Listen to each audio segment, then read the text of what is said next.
O Emmanuel, our King and Lawgiver, the desire of all nations, and their salvation, come and save us, O Lord our God. Welcome once again to Chant for today, for this final day of the great O Antiphons, which we've been working through day by day since the 17th of December. These beautiful liturgical songs, these beautiful sentences drawn from the scriptures and the great Christian tradition, which are sung before and after the Magnificat, the high point of Vespers evening prayer or evensong in Anglican tradition.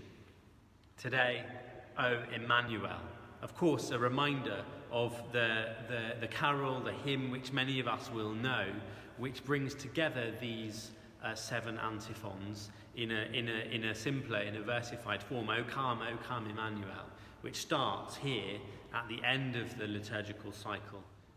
Those first words of this antiphon, that name by which we address Christ now, O Emmanuel, are drawn particularly from the book of Isaiah, where Isaiah delivers a prophecy to King Ahaz, who has been unfaithful but is sort of turning towards God, turning towards being faithful through Isaiah's promise.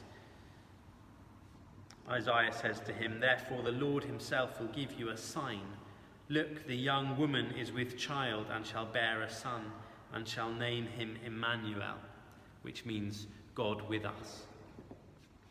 The Christian tradition has always understood that as a prophecy of Christ coming many hundreds of years later, of God with us in the literal flesh of Jesus, in which the nature of God and the nature of man are united. And we hear the Emmanuel, the Christ, addressed here as King and Lawgiver. King, we've seen these kind of kingly themes repeated through this cycle of antiphons. But it's interesting that Christ is called Lawgiver here.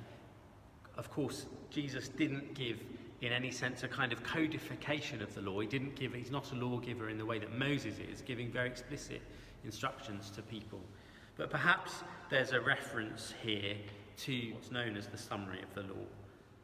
This is the first commandment. You shall love the Lord your God with all your heart, with all your soul, with all your mind, and with all your strength.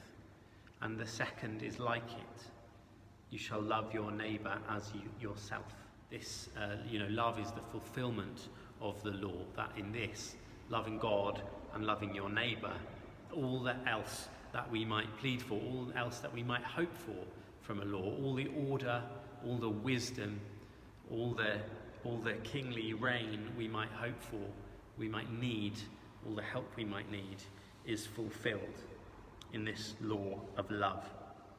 Again, in this last O Antiphon, O Emmanuel, we're speaking explicitly about desire, as we were yesterday in O King of the Nations, O Rex Gentium. In some ways, that whole idea, yesterday's antiphon, is sort of even more compressed into the middle of this one. That one said, O King of the Nations and their desire, the cornerstone who maketh both one. Today's antiphon addresses O Emmanuel, our King and Lawgiver, the desire of all nations and their salvation. So it adds that idea. It contains that idea that this Christ fulfills not just Jewish tradition, not just the desire of this particular people, the people of Israel, but the needs and the hopes of all the nations. It reminds me of those lines, the hopes and fears of all the years are met in thee tonight. But of course, not just our hopes and fears, not just our years, but of all people. Come and save us, we say in this prayer, O Lord our God. So I've said before now that we started with wisdom and then addressing God as Adonai, thinking of Moses in the burning bush, and then these names that relate to David, O root of Jesse, O key of David, and then we've moved closer through O rex gentium, O king of all the nations, to O Emmanuel. There's one I've missed out, O Orient, the O morning star. All these different ways which have kind of gradually honed in more and more closely on the person of Jesus himself, whom tomorrow we will be preparing ourselves in the last moments before Christmas to meet. And there's various interesting things. It's the urgency, of course, of our desire to meet with Jesus, to know God in Jesus, is coming to its head in the liturgical cycle here. And there's an idea that there's this acrostic. If you read back through the first letters of the Latin names, Emmanuel today, yesterday Rex Gentium, before that Oriens, before that Clavius David, before that Radix Jesse, before that Adonai, and before that Sapientia, we spell out Iro Cras, which means tomorrow I will come.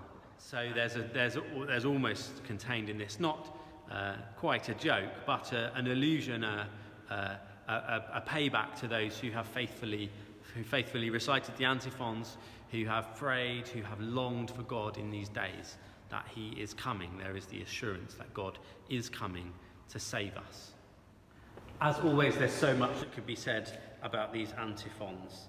I'm going to sing it to you again in Latin, and I'll probably be taking a break from chant for today after this, but I'll be back soon with some of the music and traditional chant of Christmas. O Emmanuel, Rex et legifel noster, expectatio gentium, et salvatore earum,